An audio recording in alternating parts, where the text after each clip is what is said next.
Good evening, sir.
Good evening. Good evening, Rudraksh. Good evening, sir. Yes, Shriram. Good evening. Good evening, sir. Siddhi. Good evening, Good sir. evening. Yes. Vandita. Good evening. Vedant and Yash. Good evening. Good evening. Good evening, Good sir. evening. Okay. चलिए last time कहाँ तक हुआ था मुझे कुछ करवाना था मैं रिकॉल नहीं कर पा रहा हूँ थोड़ा सा मुझे टचअप कर दीजिए कुछ लेना था मुझे तो सर, रह गया था हाँ जी बोलिए आज आप पहला लेसन शुरू करने वाले थे। ओके ठीक है सर तो फिर angle and start measurement start करने वाले थे। ओके ओके तो फिर लगा दीजिए अपनी नोटबुक्स में हेडिंग मैं भी तब तक टेक्स्ट बुक ले ली सबने या क्या पोजीशन है या ई सर, बुक अभी किसी ने ई मुझे बुक चल रही बताया है। नहीं ई बुक चल रही है ठीक है आई होप सबके पास होगी यस इस सर। उम्मीद में किसी के पास नहीं है प्लीज मैसेज कर दीजिए मुझे। ओके अच्छा हाँ, तो अब तक था हमारा बेसिक। अब से मैं आपके यूट्यूब पे लेक्चर अपलोड करूंगा। बेसिक के मैं अपलोड नहीं करना चाहता था क्योंकि मुझे पर्सनली चेक करना था कि कितना कितना आ रहा है, किस किस का क्या क्या प्रॉब्लम है। अब यहाँ से आगे के लेक्चर्स में अपलोड करते जाऊंगा अलग से। ठीक है, ये तो अभी हमारी जूम मीट भी अलग होती जाएगी और अम, इसके लेक्चर्स भी अलग होते जाएंगे। ठीक है, चलिए मैं स्क्रीन शेयरिंग ऑन कर रहा हूँ, चेकआउट करिए स्क्रीन विजिबल है या नहीं है। दोपहर में रखा तो बहुत से बच्चे ज्वाइन नहीं होते हैं, नॉट गुड। ओके, चैप्टर ये हमारा पिछला था, पिछले में कोई डाउट था तो मुझे बाद में बता देना। मैं यहाँ पे हैशटैग लगा रहा हूँ सबसे पहले, एंगल एंड इट्स मेजरमेंट। हम ट्रिगो 1 की तरह भी इसे ट्रीट कर सकते हैं, पर ठीक है। चलिए सबसे पहली चीज, क्या आप एंगल के बारे में कुछ जानते हैं जो मुझे बताना चाहते हैं कि यार ये एंगल होता क्या है?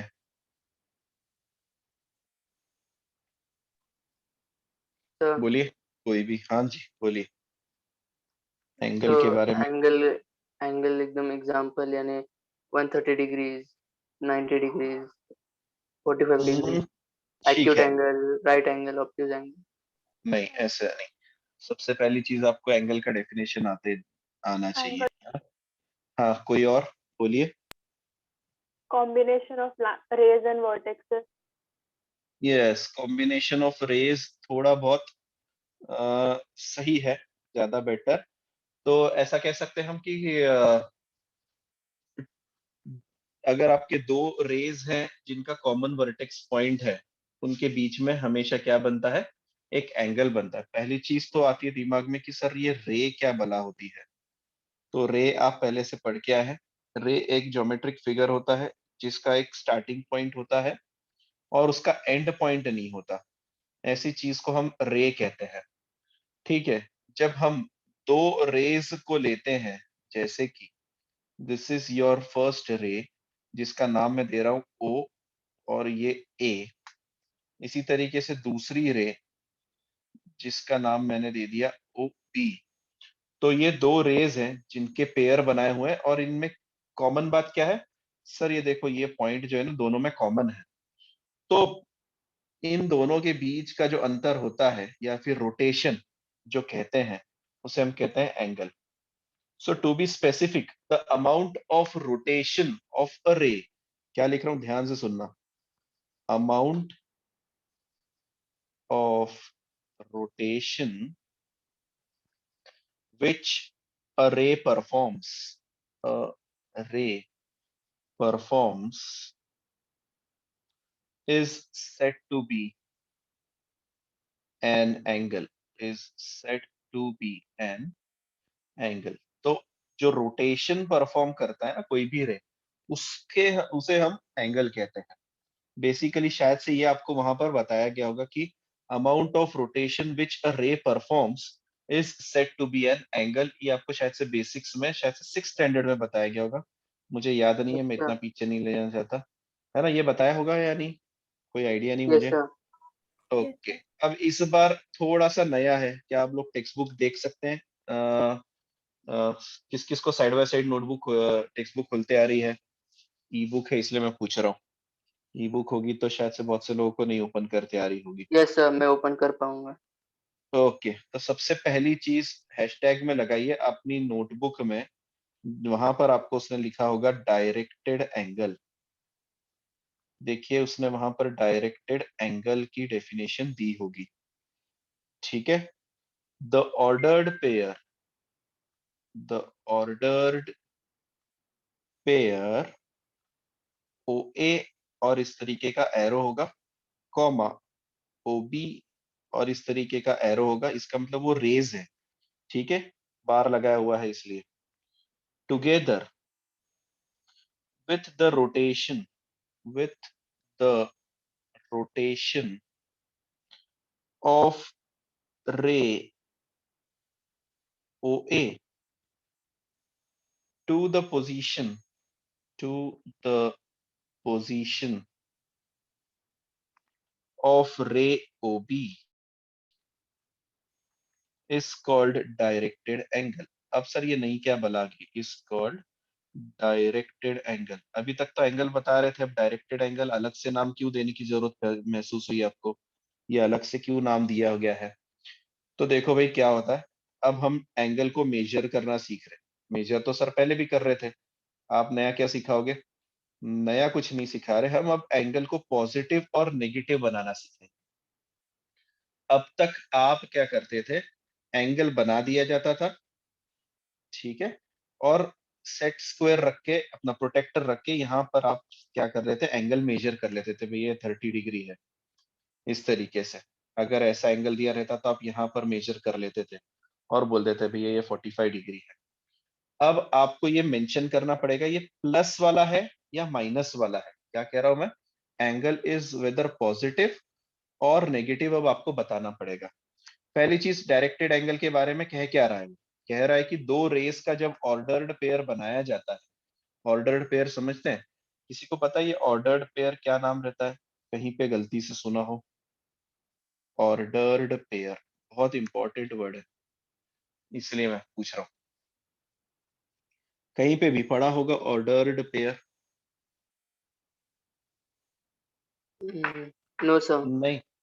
एक्स कॉमा वाई जब आप लिखते हैं ना किसी भी कार्टेशियन कोऑर्डिनेट्स को, याद आया? किसी पॉइंट को ग्राफ पर रिप्रेजेंट करते हैं, कहां पर? ग्राफ पेपर पर। तो आप क्या करते हैं, ऑर्डर्ड पेयर बनाते हैं। किसका ऑर्डर्ड पेयर बनाते हैं? X coordinate and Y coordinate का। इससे क्या समझ में आता है, थोड़ा सा बताइए मुझे। सर ऑर्डर्ड पेयर बनाते हैं, हाँ जी बोलिए। सर हम डिवाइड कर रहे हैं उस पेज को या उस ग्राफ को? नहीं, पॉइंट तो मैंने दे दिया है ना। ये वर्ड का मतलब कुछ आइडिया लगता है आपको डिक्शनरी से, इंग्लिश ना पढ़े हो तो? इसका ये मतलब होता है कि भैया जिस ऑर्डर में आपको बोला गया है ना, उसी ऑर्डर में आपको चलना पड़ेगा। क्या मेरी बात समझते हो? मतलब ऐसा नहीं हो सकता कि श्री राम ने अगर पॉइंट को प्लॉट किया है तो एक्स x1 y1 लिखा है, और उसके दोस्त ने पॉइंट को प्लॉट करते टाइम y2 x2 प्लॉट किया है, ऐसा नहीं चलेगा। Since it being an ordered pair, आपको हमेशा के लिए रूल बना के चलना है। भले ही आप किसी भी देश में चले जाए या कहीं पे भी चले जाए, आपको हमेशा एक्स कोऑर्डिनेट पहले लिखना है, वाई कोऑर्डिनेट कॉमा के बाद में लिखना है। मतलब ये जो लिखा है ये गलत हो जाता है। क्या मेरी बात समझ में आ रही है मैं क्या कह रहा हूँ? ये इस यस तरीके सर। का पैटर्न नहीं चलेगा। तब हम लिखते हैं x2 y2, इसे कहते हैं ordered pair of X coordinate and Y coordinate. अब आते हैं रेस के ऊपर। यहां पर क्या कहना चाह रहा है सर हमसे? यहां पर भी वो कह रहा है कि ऑर्डर्ड पेयर ऑफ रेज कह रहा है। दो रेज है, एक रे ओ ए है जिसको मैंने आगे लिखा है, और दूसरी रे है OB जिसे मैंने पीछे लिखा है। अब इसमें से क्या फर्क पड़ता है सर? ऑर्डर्ड पेयर का क्या मतलब है? मेरा कहना यह है, OA जो रहता है, मतलब जो आगे रहता है, वो हमें इनिशियल पोजीशन शो करता है। क्या शो करता है? Initial position. जो रे आगे लिखोगे वो हमेशा इनिशियल पोजीशन शो करेगा। वापस से लिख रहा हूं, जो रे आगे रहेगी it is treated as initial position, और जो पीछे रहेगी उसे क्या कहेंगे? तो उसके लिए अब आपको वर्ड बताता हूं, उसे हम कहते हैं टर्मिनल पोजीशन। क्या कहते हैं? टर्मिनल पोजीशन, या फिर आप कह सकते हैं final position, whatever you want to say. इससे फर्क पड़ता है? हाँ सर फर्क पड़ता है। कैसे फर्क पड़ता है? तो अब मैं आपको एंगल के बारे में थोड़ा थोड़ा बताना शुरू करता हूँ कि एंगल को हम पॉजिटिव कब कहते हैं और एंगल को हम नेगेटिव कब कहते हैं। जब हम एंगल को एंटी क्लॉकवाइज, ध्यान से सुनो मैं क्या लिख रहा हूं, जब मैं एंगल को एंटी क्लॉकवाइज लिखता हूं तो मैं एंगल को पॉजिटिव कंसीडर करता हूं। क्या कह रहा हूं? जब हम एंगल को एंटी क्लॉकवाइज मेजर करते हैं then your angle is positive. मान लो कि ये 30 डिग्री है, ठीक है। अगर ऐसा होता है कि मैं एंगल को क्लॉकवाइज मेजर कर रहा हूं, ये वाला एंगल कितना होगा जो मैंने पीछे बनाया क्लॉकवाइज? कोई बता सकता है मुझे? 350 degree. 350 Sorry. 330 330. Sorry. 330 डिग्री 330 है ना। पर अब ध्यान से सुनना, मैंने इस एंगल को किस तरीके से मेजर किया, क्लॉकवाइज डायरेक्शन में। So I will write it down -330 degree. क्या मेरी बात समझ में आ रही है मैं क्या कहना चाह रहा हूं? जब आप किसी एंगल को एंटी क्लॉकवाइज मेजर करते हैं, we consider that angle as positive, और जब किसी एंगल को क्लॉकवाइज मेजर करते हैं, then we say that it is a negative angle. क्या मेरी बात आप तक पहुंच गई? क्या कहना चाहता था? तो यहाँ पे ऑर्डर्ड पेयर आपके इंपॉर्टेंट है हमेशा। पहला वाला जो रे है वो आपको इनिशियल पोजीशन बताएगा, दूसरा वाला पोजीशन हमेशा आपको फाइनल पोजीशन बताएगा, और पता चलेगा कि आपको किस तरीके से एंगल को मेजर करना है। तो मैं यहाँ पे लिख रहा हूँ, इस चीज को थोड़ा सा नीचे हटाते हैं।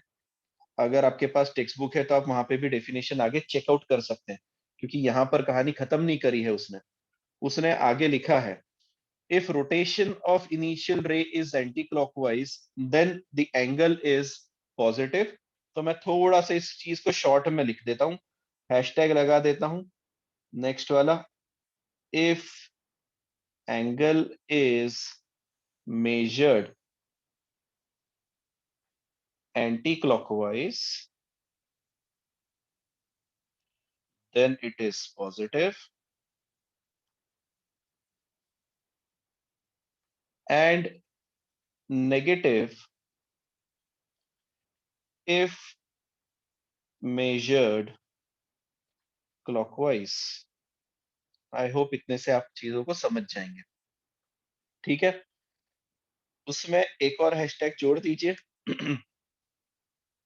For an ordered. क्या आप साइड बाय साइड लिख रहे हैं? मैं आपके लिए लिख रहा हूँ, मुझे आता है ये सब पक्का। Yes sir. लिख रहा हाँ, हूँ. नहीं तो आपको लगेगा सर को आता नहीं, सर आप खुद के लिए लिख रहे हैं, इसलिए मैंने बता दिया कि नहीं मैं पास हो गया उठ रहे थे। Okay, for an ordered pair, ध्यान से सुनिए क्या लिख रहा हूँ, ओ ए कॉमा ओ बी। तो हमेशा ओ ए इज कॉल्ड, क्या बोला था मैंने, किसी को याद है क्या? ओ ए को क्या बोला जाता है? Initial position. Initial position. हाँ ठीक है, अब इसको थोड़ा सा अलग नाम, इनिशियल आर्म, क्या कहेंगे हम? आर्म। और ओबी बार को क्या बोला था, याद है? Terminal Terminal. Terminal. यस, तो अब मैं इसको टर्मिनल आर्म कर दूंगा, बस इतना सा चेंजेस कर रहा हूँ आपके लिए। So initial arm and terminal arm, इस तरीके से, ठीक है। सो जो पहला रहता है आगे रहता है उसे हम इनिशियल आर्म कहते हैं, जो पीछे रहता है उसे हम टर्मिनल आर्म कहते हैं। इसका मतलब क्या होता है सर? इसका मतलब होता है कि सपोज करो ये हमारी रे ओ ए है, this is my initial arm. मैंने इसको बोला भैया तू क्या करना, तू इस ओ के अबाउट रोटेट कर। Look what I am saying, my words are very important. Rotate, rotate O A about ओ।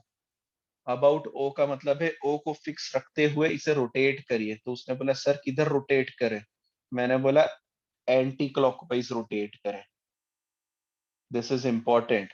सो उसने रोटेट करना चालू किया और यहां पर आकर रुक गई, ठीक है। तो मैंने बोला देख ये पोजीशन थी तेरी ओ ए, इसमें से ओ तो कॉमन है, अब बी वाला पॉइंट चेंज हो गया तेरा, so this is now O B. Therefore इसे हम कहते हैं इनिशियल आर्म, क्योंकि ये स्टार्टिंग पोजीशन थी और इसने घूमने के बाद में अपनी पोजीशन चेंज कर दी, इसलिए हम इसे कहते हैं टर्मिनल आर्म। आई होप आपको डाउट क्लियर हो गया होगा इनिशियल आर्म और टर्मिनल आर्म के बीच में, ठीक है। अब आगे बढ़ते हैं, एंगल्स के भिन्न भिन्न प्रकार कौन से हैं। अच्छा हाँ, एक और चीज जो कि आपको हर बार याद रखनी है, भले ही मैं आपको एक डायग्राम बना देता हूँ इसके लिए अलग से, और मैं आपसे आप ही से क्वेश्चन पूछ लूंगा। ये this is B, this is A, और ये ओ है, ठीक है। मैं क्या पूछ रहा हूँ अब ध्यान से बताना मुझे, कि angle A O B, angle A O B equal to angle B O A होगा क्या? ये क्वेश्चन है मेरा। Yes, sir. Yes, sir. पक्का? सब लोग बताओ Yes. जल्दी जल्दी। Yes, sir. ओके ओके, अब Yes, ध्यान से सुनना। अब तुम फिजिक्स भी पढ़ने वाले हो, है ना? तो ध्यान से रखना कि हमेशा हमेशा जब तक आप अब वेक्टर्स में खेलने जा रहे हो, कहाँ पे खेल रहे हो? वेक्टर्स में। तो डायरेक्शन हमेशा इंपॉर्टेंट रहती है। क्यों सर? अब ध्यान से सुनना, बता क्या रहा हूं। अगर ये रखा 30 डिग्री, क्या है 30 डिग्री, तो मुझे बताओ एंगल बीओ ए कितना होगा? एंगल बीओ ए कितना होगा? सोच के 30 बताना। degree. 30 degree. -30. -30 degree. -30. So do you think that 30 and -30 are equal? No, sir. No, sir. आ गया कहानी में ट्विस्ट? समझ रहे हो? कहानी में ट्विस्ट आ गया। इसीलिए हम ये कहते टाइम ये क्या कहेंगे? That their magnitudes are equal. I hope आपने ये वर्ड पढ़ा होगा। Magnitudes are equal but they are not equal. मतलब क्या होगा? साइंस इक्वल नहीं रहेगी ना, इसीलिए हम इसको डायरेक्टली मना कर देंगे, नहीं भैया तू बराबर बराबर नहीं हो सकता।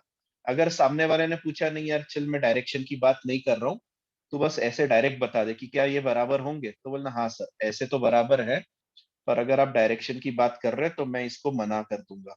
क्यों मना करेंगे? क्योंकि हम क्या पढ़ रहे हैं? डायरेक्टेड एंगल्स पढ़ रहे हैं। डायरेक्टेड एंगल्स का मतलब ही होता है आपको डायरेक्शन का ध्यान रखना है। Am I clear? क्या डाउट्स समझ में आ रहे हैं मैं क्या बोल रहा हूँ? Yes, sir. ओके, चलिए इस पॉइंट को हटा देता हूँ, ज्यादा इसको चबाते नहीं है। अब आते हैं टाइप्स ऑफ एंगल पे। तो नेक्स्ट हैशटैग लगाइए मस्त सा, टाइप्स ऑफ एंगल। मुझे पता है आप ये चीजें पहले भी पढ़ के आए हैं, just a quick revision. First angle है आपका, क्या आप चेक कर पा रहे हैं? Zero angle. जीरो एंगल से आपका क्या मतलब होगा? कौन बताएगा डेफिनेशन? कब There is कहेंगे कि no rotation. There is no rotation between the rays. हाँ, मतलब रे ओए। अब ध्यान से सुनना, क्या कह रहे हैं हम? रे ओए रोटेट करती है हमारी, सही है ना? Because it is our initial arm, वो रोटेट करती है तब जाके हमें एंगल मिलता है। रे ओए ने बोल दिया नहीं यार सर आज मुझे ना रोटेट ही नहीं करना है, मेरे को यहीं पे रुकना है, तो मैं बोलूंगा ठीक है भाई, जीरो एंगल बनेगा। सही है कि नहीं? तो हम क्या लिखेंगे? इफ रे ओए हैज जीरो रोटेशन, या फिर इस तरीके से लिख सकते हैं, इफ ओ ए और एरो बना दीजिए, has zero rotation, then we say that angle is rotation, then we say that it is zero angle। ठीक है, इतना सही है। अच्छा, क्या एक बात बताओ, यहां पर इनिशियल और टर्मिनल आर्म की पोजीशन सेम रहेगी क्या? क्वेश्चन क्या है मैं पूछ रहा हूँ?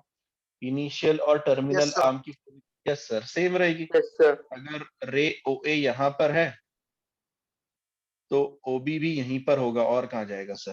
क्योंकि दोनों के बीच में रोटेशन ही नहीं हो रहा है। ठीक, इनिशियल और terminal position are same. Okay, next second आता है, वो भी आप भली भांति जानते हैं, इसलिए मैं जस्ट लिखते जा रहा हूं। वन रोटेशन एंगल, ये कितने डिग्री का होता है, किसी को याद है? 360. 360. 360 डिग्री का। मतलब जब इनिशियल रे एक कंप्लीट रोटेशन परफॉर्म कर देती है, we say that it is one complete rotation angle या वन रोटेशन एंगल। तो कैसे लिखोगे आप इसको? इफ ओ ए रे कंप्लीट्स, कैसे लिखें बताइए? कंप्लीट्स, बोलो कैसे लिखूंगा मैं इसको? मुझे डेफिनेशन बनानी है इस चीज की। रे ओ ए मैंने लिख दिया यहाँ पर कि इफ रे ओ ए अब रोटेट करेगी या कैसे करेगी? तो ध्यान से सुनो, अब इसको कैसे लिखेंगे?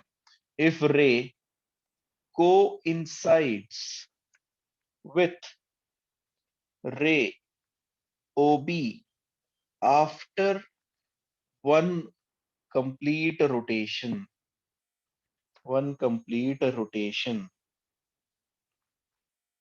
then we say that angle is कितना angle is one rotation angle. ठीक है, तो पहली चीज आपको ये चीजें बताते भी आनी चाहिए सामने वाले को कि हाँ भैया मैंने ये चीज पढ़ी हुई है। फिजिक्स में क्या चल रहा है तुम्हारा? यूनिट्स एंड मेजरमेंट चल रहा है क्या रे? पहला chapter I think so units and measurement होगा। Yes sir. ठीक है, थोड़ा सा बोरिंग है। क्या क्या चल रहा है उसमें? कितना कितना पढ़ा? कुछ आइडिया थोड़ा सा दो मुझे। डायमेंशन एनालिसिस तक किया है। Analysis. ओके ठीक है, थोड़ा सा बोरिंग है, थोड़ा सहन कर लेना क्योंकि वो फर्स्ट चैप्टर बेसिक के लिए दिया रहता है। पर हाँ, जैसा हम यहाँ पर पढ़ रहे हैं, क्यों इम्पोर्टेंट है? क्योंकि आपको चीजों को डिफाइन करते आना चाहिए। समझ रहे हैं? यूनिट्स एंड मेजरमेंट इसलिए अब आपको पहली बार इंट्रोड्यूस करवाया जा रहा है कि आपको डेफिनेशन इंपॉर्टेंट है। कल परसों किसी ने आपसे पूछा भैया 1 किलोग्राम मतलब होता क्या है, तो आप कैसे समझाएंगे उस चीज को? कैसे समझाएंगे? ये पढ़ा आपने? ये डेफिनेशन पढ़ी उसमें 1 kg की? 1 kg या 1 ग्राम किसी की तो भी डेफिनेशन पढ़ी हो कि ना आपने? या ध्यान नहीं आ रहा है? या फिर ये पढ़ा आपने 1 एम्पियर पढ़ा? ऐसा कुछ पढ़ा क्या? 1 एम्पियर, 1 सेंटीमीटर या 1 मिलीमीटर, ऐसे किसी की डेफिनेशन पढ़ी या कुछ नहीं पढ़ा आपने? क्या क्या पढ़ा, कोई बता सकता है मुझे थोड़ा बहुत? नोट्स बना रहे हो क्या फिजिक्स के, या सर सर नहीं बोलते तो आप बनाते नहीं हो Yes, नोट्स? sir. सर हाँ बोलो। डायमेंशनल एनालिसिस के 3 वेज होते हैं। हाँ कैसे? वो है मतलब अब तक आपको ये नहीं आया क्या? मैं जो बोल रहा था 1 सेंटीमीटर क्या होता है, 1 मीटर क्या होता है, ये अभी तक आया नहीं क्या? अभी तक नहीं सर। नहीं सर, नहीं definitely आया? नहीं है। ओके ओके ठीक है। थ्रू आउट द चैप्टर आपको एंड में शायद से आएगा ये, क्योंकि मुझे तो लगता है कि ये डेफिनेशन आएंगी। कल परसों किसी ने आपसे पूछ लिया, कोई बंदा बड़ी दूर से आया है पीके के स्टाइल में, उसने बोला 1 मीटर क्या होता है, तो 1 मीटर का हमारे पास एक डेफिनेशन है। ठीक है, वो आप पढ़ेंगे यूनिट्स और मेजरमेंट नाम के चैप्टर में। अच्छा, यहाँ पर और कोई जिसको अभी भी बहुत डाउट चल रहा है कि यार क्या करना है, करियर का कुछ डाउट लग रहा है कि तुम्हें किसी को अभी भी टेंशन में हो कि सीईटी देना है, जेई देना है, साइंस कॉमर्स आर्ट्स, कोई कंफ्यूज्ड है ऐसा लग रहा है कि किसी को? तो मुझे बताओ, सैटरडे को अगर डिस्कस करना है तो हम डिस्कस कर सकते हैं उसके ऊपर। किसी को कोई डाउट लग रहा होगा कि मैं इधर चलूं या उधर जाऊं, है क्या किसी के मन में डाउट? थोड़ा सा मुझे एक आइडिया दे देना, है ना? आपको किसी की बारे, किसी फील्ड के बारे में इंफॉर्मेशन चाहिए तो बता देना, हम बात करेंगे उसके ऊपर। ओके, अभी आप कुछ नहीं कह रहे हैं इसलिए मैं मूव कर रहा हूँ थर्ड पॉइंट की तरफ। इसका नाम है स्ट्रेट एंगल। आप इसको जानते हैं पहले से। अच्छा, मैं डायग्राम नहीं बना रहा हूँ, आई होप आपको पता होगा। स्ट्रेट एंगल कितने डिग्री का होता है? 180 डिग्री। 180. ओके, तो कैसे बताएंगे हम कि 180 डिग्री कब बनता है? ऊपर वाले के हेल्प से थोड़ा सा बताइए, कैसे बता सकते हैं? Sir, If- when initial arm completes hmm, half rotation, half rotation से अच्छा देखते हैं कि इफ आफ्टर रोटेशन रे ओ ए एंड रे ओ बी, देखो आप रे ओ ए और रे ओ बी को इनिशियल आर्म और टर्मिनल आर्म भी बोल सकते हो, है ना? इसमें कोई दिक्कत वाली बात नहीं। किसी को लगे कि नहीं सर आपने रे ओ ए लिखा है, मुझे रे ओ ए की जगह इनिशियल आर्म लिखना है, तो बिल्कुल आप लिख सकते हो कि हाँ, if after rotation initial arm and terminal arm, तो अगर एक वर्ड यूज कर रहे हो उसी का दूसरा वर्ड यूज करिए। Terminal arm are opposite to each other, am I correct? Opposite to each other, then the angle is straight angle. क्या आप सही है? देखो चेक करो, स्ट्रेट yes sir. एंगल, है ना? क्या कह रहा हूं मैं कि भैया रोटेशन तो करना है आपको। ये आपकी रे ओ ए है, ठीक है? इसने क्या बोला कि मुझे रोटेट करना है। मैंने बोला ठीक है, अगर तेरे रोटेट करने के बाद में टर्मिनल आर्म की पोजीशन एग्जैक्टली तेरे अपोजिट आ गई, तो मैं इसे कहूंगा स्ट्रेट एंगल, और ये होता है 180 डिग्री, और ये वाला होगा हमारा -180 डिग्री। ये दोनों ही एंगल स्ट्रेट एंगल है। I hope I am clear. Next की तरफ मूव करते हैं, क्योंकि ये भी आपको पता है, इसलिए मैं इन चीजों को थोड़ा थोड़ा फास्ट फास्ट मूव करवा रहा हूँ। किसी को लग तो नहीं रहा नहीं जल्दी जल्दी हो रहा है ऐसा, क्योंकि छोटे छोटे चीजें हैं, इतना तो आपको आना ही चाहिए। Next one is right angle. ठीक है, और राइट एंगल के बारे में भी आप जानते हैं। तो जैसा कि पहले वाले में क्या बोला था स्ट्रेट एंगल के लिए, तूने श्रीराम ने शायद से एक डेफिनेशन बताई थी, कौन सी डेफिनेशन बताई थी? Half the when rotation, it क्या बोला था? yes sir, half when it rotation. Completes half the rotation, है ना? ये भी चल सकती थी कि अगर आपने वन रोटेशन एंगल का हाफ रोटेशन कंप्लीट किया, तब भी आपको क्या मिलता है? स्ट्रेट एंगल मिलता है। सही है, ओके। अब मुझे बता, इस डेफिनेशन, तेरे डेफिनेशन के हिसाब से राइट एंगल की क्या डेफिनेशन होगी? Sir, may I? हाँ बोलो। Sir, if a terminal arm completes the half rotation of a straight angle is called as right angle. बिल्कुल, ऐसा भी लिख सकते हैं, हम लिख सकते हैं। क्या लिखा उसने, देखो क्या बोला कि half rotation of straight angle. ठीक है, half rotation of straight angle is called right angle. और अगर वन रोटेशन के बारे में बात करें तो कितना रोटेशन होगा वो? 1/4। 180. 1/4 1/4. सही है ना? Yes quarter sir. रोटेशन होता है ना? Yes, so it will be 1/4 rotation of complete angle. 1/4 rotation of, या फिर 1/4 ऑफ लिखते हैं, ज्यादा बेटर हो जाएगा। 1/4 of one rotation angle is called right angle. बाकी का आप कंप्लीट कर लें। ठीक है, उसको बताने की जरूरत नहीं है आपको राइट एंगल कौन सा रहता है। तो अब आपके लिए एक्सिस आ गई है यहाँ पर। ये वाला भी 90 डिग्री है, और ये वाला भी 90 डिग्री, पर इसको -90 डिग्री कहेंगे। ठीक है, एक क्लॉकवाइज लिया है, एक एंटी क्लॉकवाइज लिया है। ऐसा वाला 90 डिग्री, और ऐसा वाला मैंने आपके लिए -90 डिग्री रखा है। अगर आप डायग्राम बनाना चाहते हैं तो इस तरीके से बना सकते हैं। ठीक, ओके। नेक्स्ट वाला बताओ, इसके बाद क्या है? बी, यहाँ पर बी डैश कर देना। ओके, चलिए next, angle in standard position. अब आपको कुछ चीजें समझनी जरूरी है। नेक्स्ट हैशटैग है एंगल इन स्टैंडर्ड पोजीशन। किस एंगल को हम स्टैंडर्ड एंगल कहते हैं? मतलब कुछ रूल्स हमने फिक्स कर दिए कि भैया इस रूल को आपको फॉलो करना है जब कभी भी आप एंगल बनाएंगे।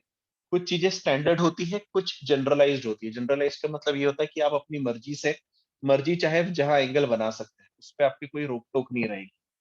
ऐसा भी हो सकता है कि कल परसों ये आपकी मान लो मैंने ये आपकी वाई एक्सिस बना दी, और ये आपकी एक्स एक्सिस बना दी, और एक एंगल ने इच्छा जताई कि नहीं यार मैं तो यहाँ पे रहना चाहता हूँ।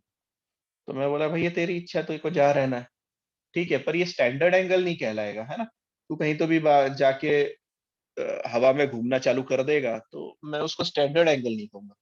स्टैंडर्ड एंगल किसे कहते हैं? स्टैंडर्ड एंगल में हमेशा इनिशियल आर्म जो रहती है, ध्यान से सुनो क्या लिख कह रहा हूँ, इनिशियल आर्म हमेशा पॉजिटिव एक्स एक्सिस पर रहती है।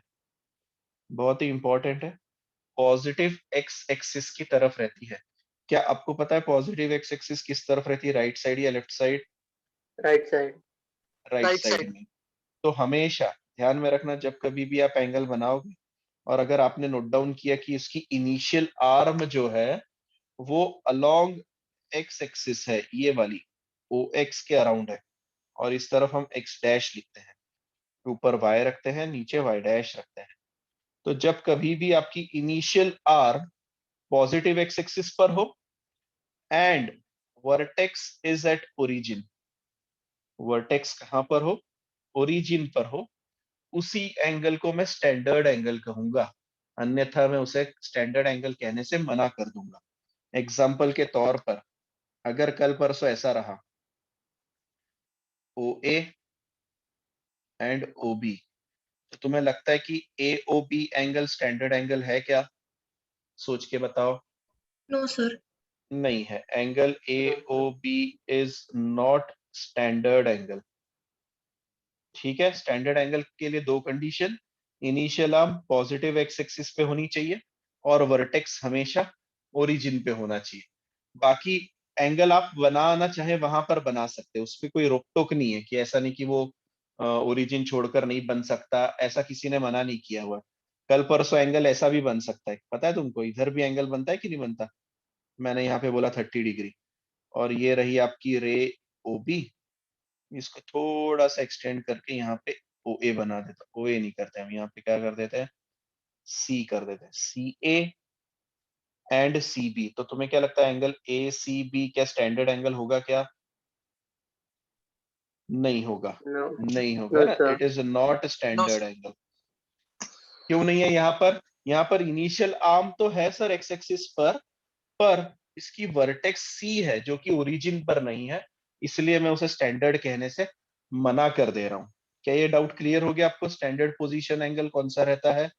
तो डेफिनेशन लिखिए, मैं डिक्टेट कर रहा हूँ इस चीज को, थोड़ी सी बड़ी है, मुझे बार बार लिखना पड़ रहा है। ओके, और टेक्स्ट बुक में भी आप चेकआउट कर सकते हैं। लिखिए, when initial ray या फिर आप इनिशियल आर्म जो भी लिखना चाहे लिख सकते हैं। when initial ray of an angle is along positive x-axis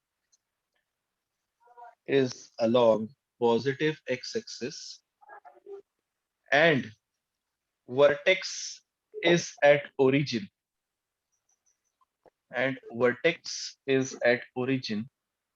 comma, we say it is angle in standard position,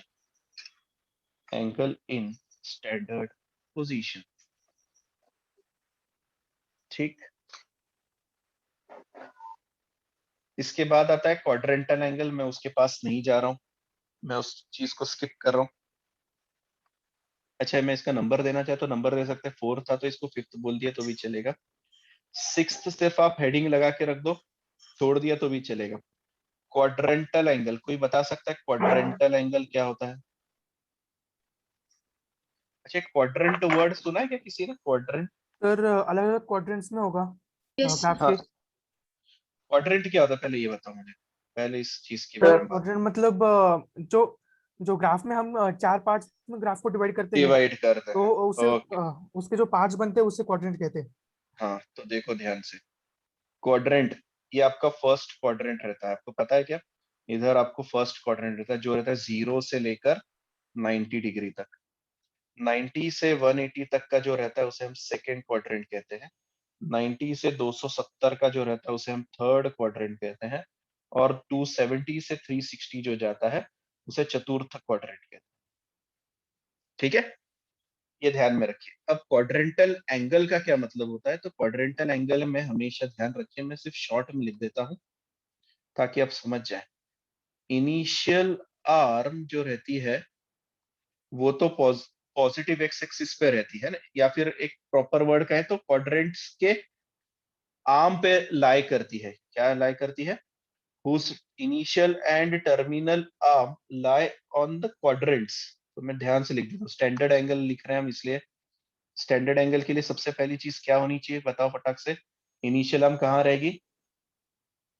Positive x axis, x-axis. Positive x axis, yes. Okay, तो टू बी प्रिसाइज लिखेंगे positive x axis. And terminal arm कहाँ रह सकती है? So terminal arm नहीं, terminal arm की बात कर रहा हूँ, ये वो वर्टेक्स होता है ओरिजिन पर। टर्मिनल आर्म कहाँ पे रह सकती है? तो टर्मिनल आर्म रह सकती है आइदर एट एक्स एक्सिस और वाई एक्सिस। ठीक है, तो अब मुझे ध्यान से बताना, मैं यहाँ पर लिख रहा हूं आपके लिए। और नाम लिखते हैं हम यहाँ पर, इसका नाम देते हैं x, इसका नाम देते हैं o, ऊपर है y, इधर है x डैश, इधर है y डैश।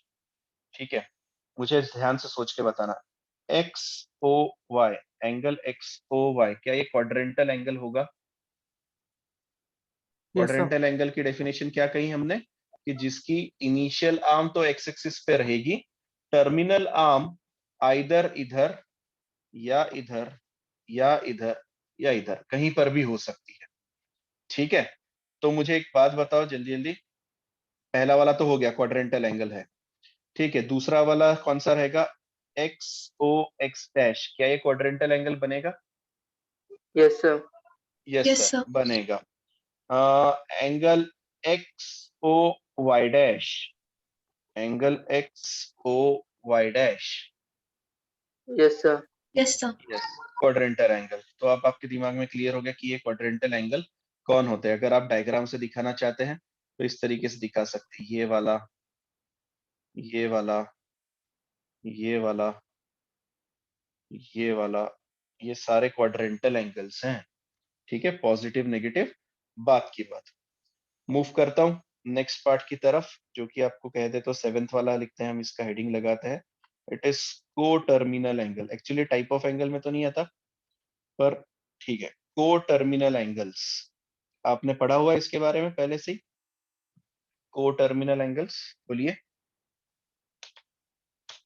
नहीं पढ़ा? No, sir.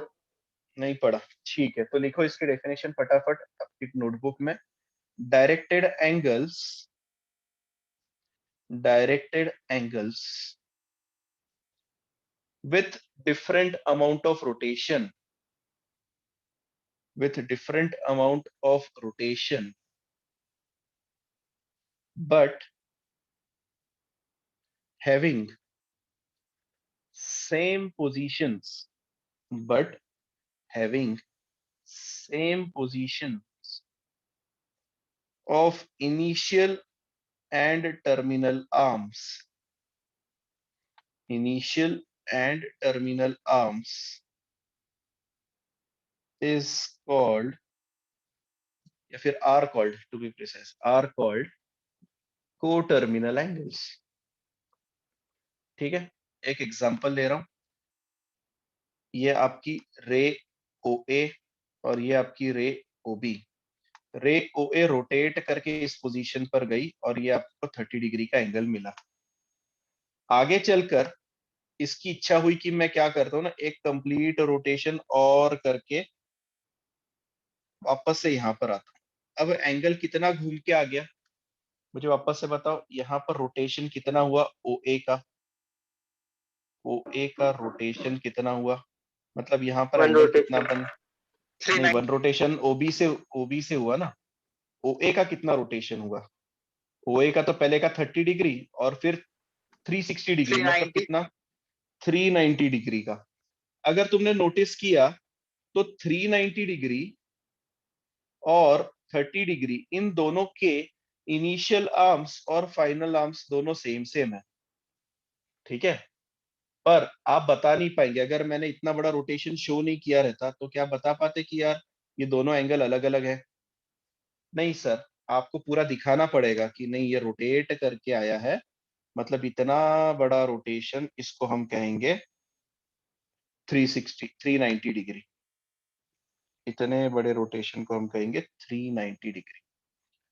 तो इन दो एंगल्स को हम कहते हैं को टर्मिनल एंगल्स। ऐसे एंगल्स जिनके रोटेशन डिफरेंट डिफरेंट है, पर इनिशियल आर्म और टर्मिनल आर्म की पोजीशंस सेम है, उन्हें हम को टर्मिनल एंगल कहते हैं। तो कोई और खास बात बता सकता है कि को टर्मिनल एंगल में और क्या खास बात हो सकती है? और कोई? अच्छा, मुझे एक और चीज बताओ, ध्यान से सुनना, क्या 30 डिग्री और 750 डिग्री को टर्मिनल होंगे या नहीं होंगे? क्या 30 डिग्री और 750 डिग्री को टर्मिनल होंगे या नहीं होंगे? ठीक है, मुझे बताओ, मैं इस जगह से और थोड़ा सा रोटेशन आगे बढ़ा रहा हूं, दूसरा चक्कर काट कर मैं यहाँ पर पहुंच रहा हूं। अब मुझे एंगल बताओ कितना हो गया ये दूसरा चक्कर काटने के बाद में, मतलब ये आपका फर्स्ट, सेकेंड, और अब मैं यहाँ पर पहुंचा, तो ये वाला एंगल कितना बनेगा बताओ? 750। 750 डिग्री। क्या लगता है 750 डिग्री? क्या लगता है को टर्मिनल है या नहीं है? Yes sir. है ना को Yes, टर्मिनल? sir. ठीक है। Yes sir. पर पता कैसे चलेगा सर देख के? हम क्या हर बार ऐसे गोल गोल घुमाते रहेंगे क्या इसको पेन से? हाँ सर, हाँ सर। कैसे बताएंगे बोलो? अरे इतने होशियार लोग बैठे मेरे पास, क्या मैं हर बार ऐसे गोल गोल घुमाते रहूंगा क्या पागल की तरह? या मैं होशियार हूँ? हाँ सर हम होशियार हैं। दिस माइनस दिस कितना आ रहा है जरा बताएं मुझे। अरे बोलो। 360। 360 degree. 360. ठीक है, इसमें से इसको माइनस करो, कितना आ रहा है? 720। 720 डिग्री। क्या मैं उसको ऐसा लिख सकता हूँ 2 इंटू 360 डिग्री? सर सोच के बताना। Yes sir. Yes, sir. लिख सकते हैं। Yes. मतलब अगर आपको दो एंगल्स के बीच का डिफरेंस, क्या लिख रहा हूँ ध्यान से, है ना, इसी में आगे नोट लिख लेना, है ना, 500 रुपए की नोट, ऐसे मत लिखना, बस लिखना नोट। क्या लिखोगे वहां पर? If difference between two angles, if difference between two angles is क्या कहे, multiple of 360 degree, multiple of 360 degree, then we say that then we say that both angles are co-terminal। दोनों एंगल्स कैसे हो जाते हैं? को-टर्मिनल एंगल्स हो जाते हैं। ठीक है, तो जैसे अगर हमने 30 और 390 की बात करी, इनका डिफरेंस हमारे पास 360 आया। किसी ने बोला मल्टीपल कहां पर है? मैंने बोला देख ना 1 इंटू 360 आ रहा है ये। किसी ने मुझसे पूछा 30 डिग्री और 750 के बारे में बताए, तो मैंने बोला अरे ये 2 इंटू 360 आ रहा है। क्या मेरी बात क्लियर हो रही है? किसी ने मुझसे पूछा 390 और 750 के बारे में बताओ, बताओ जरा 390 और 350 क्या ये को टर्मिनल है और कितने का डिफरेंस आ रहा है? आ भी रहा है या नहीं आ रहा है? बोलो। 390 और 750 का डिफरेंस कितना आ रहा है? अरे ऐसे क्या कर रहे हो? 360. 360। 7, तो बोलो ना इतना क्यों समय लगा रहे? 360, 1 इंटू 360, इसीलिए हम क्या कहेंगे, दीज आर को टर्मिनल एंगल्स। क्या ये क्लियर हो गया डाउट? अब को टर्मिनल एंगल के बारे में शायद से एक्सरसाइज में क्वेश्चन होगा, तो तुम्हें बताना पड़ेगा। ठीक, नेक्स्ट की तरफ मूव करता हूँ। को टर्मिनल एंगल हमारा हो गया है। अब आते हैं मेजरमेंट ऑफ एंगल, है ना, एंगल्स का मेजरमेंट कैसे किया जाता है। तो लगाओ नेक्स्ट हैशटैग, लगाओ हैशटैग ही लगाना। और मेजरमेंट ऑफ एंगल या मेजर्स ऑफ एंगल, कि एंगल को मेजर कैसे किया जाता है। मेजर्स ऑफ एंगल, एंगल को कैसे मेजर करते हैं आपको पता है? डिग्रीज में मेजर करते हैं। किस में मेजर करते हैं? डिग्रीज में मेजर करते हैं। पर सिर्फ डिग्री ही नहीं है, और कौन सा है जिसमें हम मेजर करते हैं? Theta. थीटा नहीं, थीटा रिप्रेजेंट हो जाता है बच्चा। थीटा मतलब रिप्रेजेंटेशन है कि भैया मेरा एंगल थीटा है। इसका मतलब ये होता है कि मैं उसमें गिनता हूं, ऐसा नहीं है। मेजरमेंट का मतलब समझते हो कि मैंने तुमको बोला कि यार ये लाइन कितनी बड़ी है, तो कैसे बताते हो तुम? किसमें यूजिंग बताते हो? स्केल। स्केल नहीं, वो हाँ स्केल तो मेथड ऑफ मेजरमेंट हो गया। Centimetre. Centimetre, Centimeter. Millimetre, metre, foot, inch, है ना, इस तरीके से बताते हो। इसको कहते हैं मेजर। तो आप लेंथ को कैसे मेजर करते हो? You major length in these units. ठीक है, यही आप वहां पे पढ़ने वाले हो फिजिक्स में, यूनिट्स एंड मेजरमेंट। ठीक है, अब हम सिर्फ एंगल का मेजरमेंट पढ़ रहे हैं। ओके, तो कोई दूसरा मेजर आपको पता है जिसमें हम एंगल को मेजर करते हैं किसी तरीके से? रेडियन। रेडियन में मेजर करते हैं। To be precise. ठीक है, तो लिखे हैशटैग लगा दीजिए मेजर्स ऑफ एंगल और नीचे लिखिए सर पी मेजर एंगल। हाँ बोलो, सर रेडियन तो सर्कल्स के लिए होता है ना? किसके लिए? सर्कल्स। सर्कल, सर्कल के लिए रेडियन नहीं, एंगल के लिए ही रेडियन होता है। सर्कल के लिए कैसा कह रहा है तू मुझे? रेडियस नहीं, रेडियन कह रहे हैं, रेडियस नहीं, वो रेडियंस होता है। सर्कल में जो रहता है वो क्या रहता है? हमारा रेडियस रहता है, सेंटर से मेजरमेंट, उसे हम रेडियस कहते हैं। हालांकि रेडियन भी मेजर करते टाइम हमें सर्कल का यूज करना पड़ता है, वो मैं बाद में बताऊंगा, पर दोनों में डेफिनेशन अलग अलग है। रेडियस अलग है, रेडियन अलग है। तो ये रेडियस और रेडियन पूछ रहा था या और कुछ पूछ रहा था? नहीं सर, रेडियन आता है, मुझे याद नहीं परफेक्टली, बट आता है। हाँ सर्कल में आता है, मैं बताऊंगा, अभी नहीं बताऊंगा। अभी हम सिर्फ इतना लिखेंगे। लिखो यहाँ पर, angle is measured in two systems, an angle is measured in two system, और वहां पर पहला हेडिंग लगाइए सेक्साजेसिमल सिस्टम। सेक्साजेसिमल सिस्टम जिसका मतलब होता है डिग्री मेजर। मतलब आप एंगल को जब मेजर करते हैं वो आप सेक्साजेसिमल सिस्टम कहा जाता है या फिर डिग्री मेजर कहा जाता है। और दूसरा जो रहता है सर्क्यूलर सिस्टम कहते हैं। क्या कहते हैं? Circular system. और इसी का दूसरा नाम रहता है रेडियन मेजर। क्या होता है? Radian measure. ठीक, दोनों लिख लें, दोनों की डेफिनेशन बताऊंगा कि किसका मतलब क्या होता है। सबसे पहली बात करते हैं फर्स्ट वाले पॉइंट की, जिसका नाम है डिग्री मेजर। तो डिग्री मेजर में क्या क्या खास बात होती है आपको पता है? डिग्री में क्या खास बात होती है? तो यहाँ पर वन रोटेशन इक्वल टू कितना होता है डिग्री में? One rotation 360 equal to, degree. 360 yes, degree. One rotation is equal to 360 degree. और 1 डिग्री जो रहता है इसके 360th पार्ट रहता है। क्या रहता है? 360th part. मतलब अगर मैं कल परसों लिखूं 1/360th part of an angle, या फिर कहते हो 1/360th part of one rotation. One rotation जो होता है उसे हम क्या कहते हैं? 1 डिग्री कहते हैं।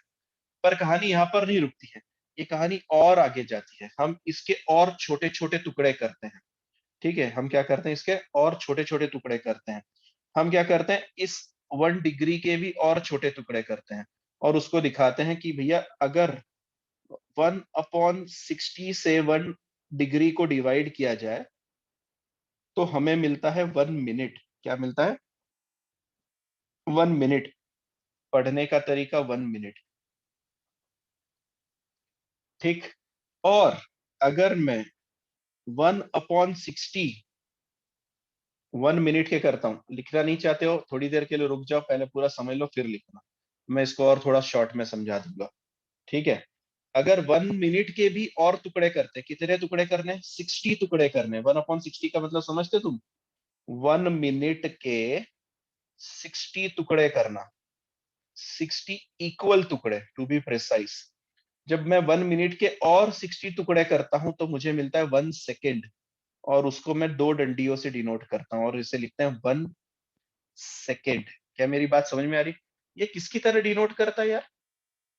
ये किसकी तरह डिनोट करता है हमारी रेगुलर यूज Coordinates. में? नहीं नहीं, अपने, अरे अपने रेगुलर यूज में कुछ है ना ऐसा? घड़ी, घड़ी में ऐसे ही तो मेजर होता है, Yes, सही है sir. कि नहीं? अब मैं Yes, थोड़ा sir. सा इसको अलग चेंज कर देता हूँ, इसको हटा देता हूँ, तो मैं ऐसा समझने में दिक्कत आती है, मुझे गारंटी है। 1 में चीजें आती है अपन पगला जाते हैं। 1 रोटेशन होता है 360 डिग्री।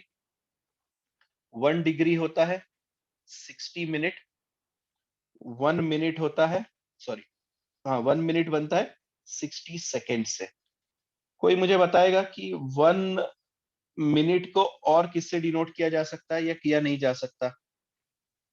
अगर मैं 1 डिग्री को और मेजर करना चाहूँ, सॉरी 1 डिग्री को, ये 1 डिग्री हमारी घड़ी के हिसाब से कौन सा यूनिट शो करता है, जरा बताओ मुझे। घड़ी में अगर मैं बात करूं तो ये कौन से यूनिट शो करता है? 1 डिग्री का मतलब क्या होता है? 1 मिनट का मतलब क्या होता है, 1 सेकेंड का मतलब क्या होता है, 1 डिग्री का मतलब घड़ी के हिसाब से देखे तो 1 आवर के हिसाब से होता है। क्या तुम्हारी बात समझ में आ रही है? Yes, 1 sir. Hour Yes, sir. 1 घंटे में कितना होता है? 60 मिनट होता है। 1 मिनट में 60 सेकेंड्स ही तो होता है सर। ऐसे ही तो चल रहा है हमारी घड़ी में, ऐसे ही तो चलता है। 1 मिनट 60 सेकेंड। क्या मेरी बात सही है? अब मुझे बताओ Yes, sir. 1 आवर को मैं सेकेंड्स में लिख सकता हूँ क्या? जरा सोच के बताना। Yes, sir. लिख Yes, सकते sir. हैं। Yes, sir. Yes, कैसे sir. लिखते हैं? कैसे लिखते हैं? 3006. 3600. 3600.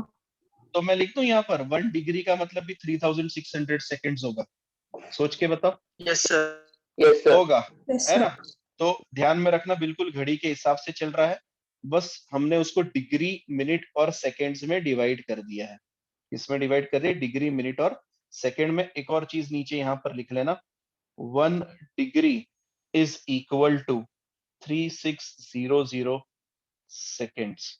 वैसे इतने दूर जाने की जरूरत नहीं होगी, बस पढ़ लेना। अच्छा, यहाँ पे मिनट लिख देता हूँ ताकि ध्यान रहे कि 1 डंडी मतलब मिनट, 2 डंडी मतलब सेकेंड्स होता है। ठीक है, सर बाकी की चीजें आपको पता है। हाँ बोलो। सर इन्हें हम लैटिट्यूड्स और लॉन्जिट्यूड्स में भी यूज करते हैं ना? हाँ, ये जो यूज करते हैं लैटिट्यूड लॉन्गिट्यूड में भी आप यूज करते हो। जो आप पढ़ते हो ना, अपना गूगल मैप आज ओपन करोगे तो वहां पर 123, 36 और 45, ये वही है, डिग्री, मिनट्स, सेकेंड्स। सही है, इसी में हम मेजर करते हैं। वो क्या दिखाता है? वो आपकी ट्रॉपिक, अपना इक्वेटर से कितना डेविएशन हुआ है, इक्वेटर से आप कितने डेविएट हुए हो, वो सारी लोकेशंस आपको यहाँ पे शो करता है।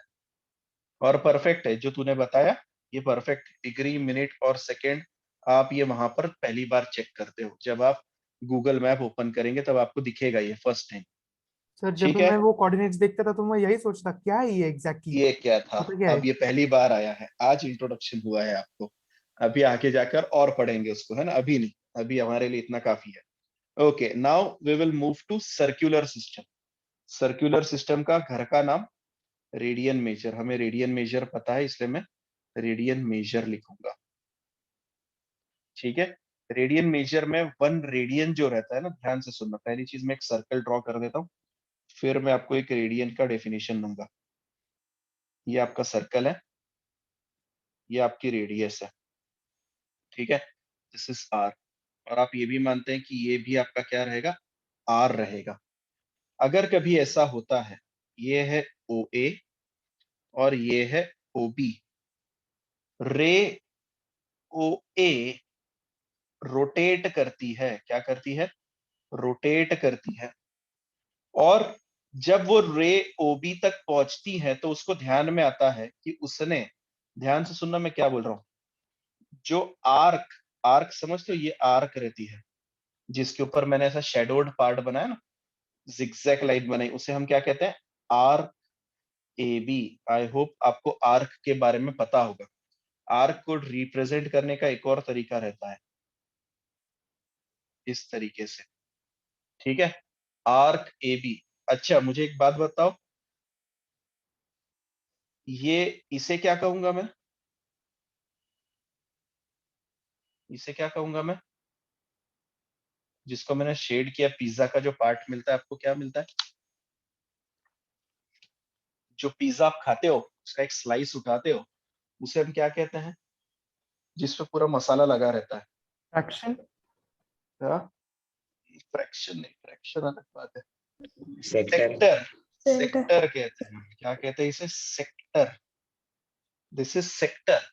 तो ध्यान से वापस से बता रहा हूँ, पिज्जा में जहां पे टॉपिंग्स भरा रहता है ना, उतना पूरा पार्ट जो आप खाते हो, है ना, डोमिनोज का पिज्जा आप मंगाते हो ना, डोमिनोज से ज्यादा ध्यान में आता है बच्चों को। डोमिनोज का जो पिज्जा मंगाते हो और जो आप बीच वाला पार्ट पूरा खा लेते हो, जिसको मैंने शेडोड किया है या फिर लाइन से शो किया है, उसे हम कहते हैं सेक्टर। आप पूरा सेक्टर लेते हो। और जो कोना कोना छोड़ देते हो ना, यार ये बहुत कड़क है, ये कोना कोना जो रहता है ना, उसको हम क्या कहते हैं? आर्क। क्या कहते हैं? आर्क। क्या अब आपको आर्क और सेक्टर में डिफरेंस करना सीख गए? आर्क और सेक्टर में डिफरेंस समझ में आ गया? आर्क कौन रहता है? बाउंड्री रहती है। आर्क का मतलब होता है बाउंड्री, ठीक है, वो जो मुस्कान बनी हुई है ना वहां पर बाउंड्री पे, ये इसको स्माइल की तरह डिनोट करो, इसको हम कहते हैं आर्क। और सेक्टर जो रहता है ये बीच वाला पूरा, सेक्टर का मतलब क्या होता है, एरिया। सेक्टर हमेशा एरिया रहता है। अच्छा, एरिया को किस में गिनते हैं, किसको याद है क्या? मैं भूल रहा हूँ, एरिया को किस में गिनते सेंटीमीटर हैं? Square, centimetre centimetre square, square, metre square, foot square, inch square. तो आर्क को किस में गिनेंगे? क्या आर्क एरिया है या लेंथ है? एरिया। सोच के बता, आर्क लेंथ है या एरिया है? सो शायद एरिया। कैसे एरिया बच्चा, इतनी सी Sir, length. बाउंड्री है The तेरे, length. Length. तेरे घर की सिर्फ बाउंड्री चाहिए मुझे, तो बाउंड्री का एरिया समझ में आता है? यही तो मैं जानना चाहता हूँ कि बेसिक्स कितने क्लियर है। It is length, arc is length, इसीलिए मैं इसको अलग से दिखा रहा हूँ। मतलब इतू सा जो टुकड़ा दिख रहा है ना ए से बी तक, ये एरिया लग रहा है कि तुझे एरिया कवर किया है? एरिया के लिए क्या लगता है? किसी भी एरिया के लिए क्या चीज लगती है, जरा जल्दी से बताओ मेरे को। मैं कब Closed figure. Area, closed figure is important, closed figure is important. जब तक फिगर ही क्लोज्ड नहीं है आप एरिया थोड़ी निकालेंगे। आपकी घर की या फिर आप जिस रूम में बैठे हो उसकी जो बाउंड्री है वो लेंथ से बनी है, पर जो पूरी टाइल बिछी हुई है वो टाइल्स आपका एरिया कवर कर रही है। क्या मेरी बात सही है? अब एरिया और लेंथ में फर्क समझ में आ रहा है आपको? और ये यस कैसे सर। मेजर करेंगे हम? तो जब मैं इसको खोल दूंगा और स्केल के सामने रख दूंगा तो मुझे लेंथ पता चल जाएगी, ठीक है? वैसे आर्क लेंथ का फॉर्मूला भी होता है, किसी को याद आएगा तो बताना, या फिर मैं सेकेंड एक्सरसाइज में पढ़ाऊंगा, अभी नहीं। सेकेंड या फिर थर्ड एक्सरसाइज, पता नहीं, जितनी एक्सरसाइज होगी उसमें हम पढ़ेंगे आर्क लेंथ का फॉर्मूला। अभी के लिए ध्यान में रखो, आर्क क्या होती है, सेक्टर क्या होता है। अब मैं रेडियन पे आ रहा हूं, अभी तक तो हम सिर्फ सेक्टर और यही कर रहे थे बकवास। अब हम आते हैं इसके ऊपर, रेडियन पे। तो रेडियन के लिए वापस से मुझे एक सर्कल बनाना पड़ेगा। सर्कल में एक मेरे पास रहेगा रेडियस जिसका नाम रहेगा ओ ए, दूसरा भी मेरे पास रहेगा रे ओ बी। क्या मैंने कहा? इफ रे ओ ए rotates to position OB such that arc length, वापस से arc length is equal to radius of circle, arc length is equal to radius of circle, then we say that angle at the center is 1 radian। क्या मेरी बात समझ में आई? जब रे ओ ए ने रोटेट किया और वो रे ओ बी तक पहुंची पोजीशन पे, पर इसके साथ ही उसको ध्यान में आया कि यार मैंने जो ये आर्क कवर किया ना, आर्क, ये भी रेडियस के बराबर ही कवर किया है। क्या किया मैंने? रेडियस के बराबर ही डिस्टेंस कवर किया है। तब हम कहते हैं कि जो सेंटर में एंगल बना है इट इज 1 रेडियन। रेडियन को दिखाने का तरीका, उसके ऊपर छोटा सी बना दे। डिग्री के लिए हम छोटा गोला बनाते हैं, रेडियन के लिए हम उसके ऊपर छोटू सा सी बनाते हैं। क्या आप अपने टेक्स्ट बुक में देख पा रहे हैं? और ये डेफिनेशन लिख लो पूरी, ये डेफिनेशन एज इट इज लिख लो, यही इंपॉर्टेंट डेफिनेशन है। एक रेडियन का मतलब क्या होता है?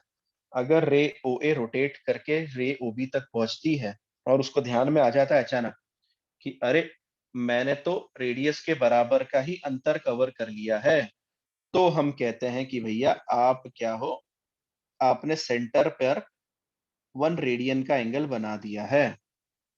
ठीक है, ध्यान में रखिए। अब रेडियन में आपको, हम पाई से डिनोट करते हैं इस चीज को, किससे डिनोट करते हैं? पाई से। तो मैं यहाँ पर एक चीज दिखा देता हूँ आपको। पाई रेडियन, किसी को पता है पाई रेडियन कितने डिग्री के बराबर होता है? पाई रेडियन कितने डिग्री के बराबर होता है, किसी को याद है? 180 डिग्री के बराबर होता है। लिख लो इस चीज को, इंपॉर्टेंट है। Pi radian is equal to 180 degree. तो मुझे एक चीज बता दो, पाई बाय 2 कितना होगा? 90 degree. 90 degree. 90 degree. बेहतरीन। पाई बाय 4 कितना होगा? 45 degree. 45. 45 डिग्री। ठीक है। पाई बाय 3 कितना होगा? 60 degree. 60 degree. 60 डिग्री, है ना। और पाई बाय 6 कितना होगा? 30 degree. 30 degree. 30 degree. 30 डिग्री। क्या ये सब लोगों को आपने देखा है कहीं पर? 30, 60, 45, 90? Yes, sir. हाँ सर, Yes, sir. ट्रिग्नोमेट्री में पढ़ा है हमने पहली वाली कक्षाओं में। अब आप बड़े हो गए हो, इस साल से आप 0 degree, 30 degree, 45 degree, 60 degree, 90 degree को पाई में याद रखेंगे। ये तो 0 रहेगा, ये पाई बाय 6 हो जाएगा, ये पाई बाय 4 हो जाएगा, ये पाई बाय 3 हो जाएगा, ये पाई बाय 2 हो जाएगा। इसके अलावा आपके आंखों के सामने 180 डिग्री आएगा, तब आपको पाई बोलना है। जब 270 डिग्री आएगा, तब आपको 3 पाई बाय 2 याद रखना है। और जब 360 डिग्री आएगा, तब आपको ध्यान रखना इट इज इक्वल टू 2 पाई। ये सारी चीजें आपको याद रखनी है, क्योंकि अब आगे से आपको पाई में खेलना है, मतलब रेडियंस में ही एंगल बताना है। Most of the text book में जो एंगल दिया रहता है वो रेडियन में दिया रहता है। ठीक है, डिग्री में बताने का कष्ट नहीं लेते। क्यों सर, क्यों नहीं लेते? अरे तुम देखो ना, 360 डिग्री इतना बड़ा एंगल मैं सिर्फ 2 पाई में दिखा देता हूँ, तो पढ़ने में आसानी होती है। 270 डिग्री है, मैंने उसको 3 पाई बाय 2 में लिख दिया है, पढ़ने में आसानी होती है। ठीक है। इसी तरीके से कल परसों किसी ने 1500 डिग्री का एंगल लिखा, तो उसको रेडियन में लिखना छोटा हो जाएगा। इसलिए most of the text book में जो एंगल यूज होते हैं, या फिर जो सिस्टम यूज होता है एंगल रिप्रेजेंट करने के लिए, रेडियन मेजर यूज किया जाता है। ध्यान में रहेगा, ये सारे लोगों का रेडियन और डिग्री मेजर लिख के रखो। आपको कन्वर्ट करना सिखा देंगे कि कैसे कन्वर्ट किया जाता है उस चीज को। ठीक है। क्या याद है आपको? अभी इसको देखकर याद आएगा कि कैसे कन्वर्ट करते हैं। अगर मैंने बोला नेक्स्ट नोट लिख लो, 200 रुपए की नोट है, हैशटैग डिग्री टू रेडियन में अगर आपको कन्वर्ट करना है,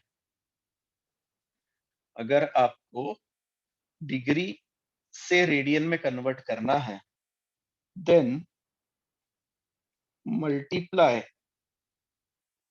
डिग्री बाय पाई बाय 180 आप रेडियन में कन्वर्ट कर देंगे। और अगर रेडियन से डिग्री में जाना है तो क्या करेंगे बताइए? इससे Divide. Multiply, Divide. डिवाइड। तो सुनो, divide by pi by 180, divide by pi by 180 का मतलब क्या होगा? ये रेसिप्रोकल होके मल्टीप्लाई होगा कि नहीं होगा? यहाँ पर Yes, ऊपर sir. रेडियन बैठा होगा, Yes, उसको sir. डिवाइड करोगे पाई बाय 180 से, तो ये एक्चुअल में क्या दिखेगा आपको? रेडियन इंटू 180 बाय पाई, है ना। तो ये देखिए, लिखता हूं मैं यहाँ पर, multiply radian by 180 upon pi. Is it clear? अब ध्यान से सुनो, एक छोटा सा डायग्राम यहाँ पर भी बना लो। डिग्री सामने बना दो रेडियन, डिग्री से रेडियन जाते टाइम पाई बाय 180 से मल्टीप्लाई, रेडियन से डिग्री जाते टाइम 180 अपॉन पाई से मल्टीप्लाई। कहाँ पे मल्टीप्लाई करोगे? ऑब्वियसली जहां से एरो निकलेगा उसमें मल्टीप्लाई करोगे आप, तब आपको सामने वाला एंगल मिल जाएगा। ठीक है, लिख के रखो, फिर हमारे पास क्वेश्चंस आने वाले हैं, क्योंकि आगे चलकर इस तरीके से मुझे लगता है पूरा इंट्रोडक्शन खत्म हो गया है। आगे मुझे नहीं लगता कि और कुछ दिया गया है। फिर घड़ी का कंसेप्ट दिया है, ठीक है, हम घड़ी के बारे में बाद में बात करेंगे। ठीक, अभी हम सिर्फ डिग्री और रेडियन के बारे में पढ़ लेते हैं। तो मुझे फटाफट बता दो, मैं ये सिर्फ लास्ट क्वेश्चन लगाए दे रहा हूं, क्या आप मुझे कन्वर्ट करके बता सकते हैं? क्वेश्चन है, convert to radian convert to radian measure. ठीक है, पहला एंगल लगा रहा हूं मैं आपके लिए 80 डिग्री, दूसरा एंगल -140 डिग्री, तीसरा एंगल 1/4 या 1/3 डिग्री। चलिए कन्वर्ट करके बताइए क्या ये डिग्री या रेडियन में कैसे कन्वर्ट होगा।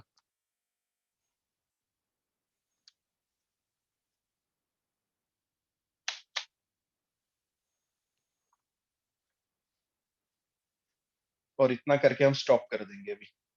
ठीक है, कल हम एक्सरसाइज पढ़ेंगे फर्स्ट वाली। तब तक ये बताओ मुझे,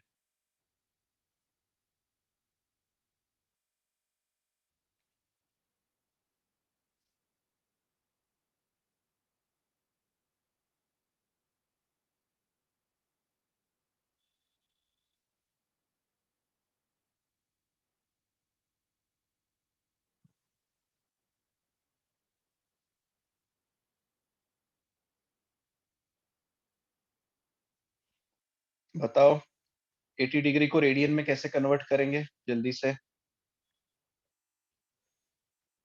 80 degree into Pi upon 180. Pi upon pi 180। Upon 180। ठीक है, यहाँ पर 0 0 खुशी खुशी कट गया। ठीक है, और ज्यादा से ज्यादा 2 से कटवा सकते हैं, तो ये जाएगा 2 4 सा और 2 9 सा, so it will be 4 pi by 9 और ऊपर c बना देना, तो वो रेडियन में कन्वर्ट हो जाएगा।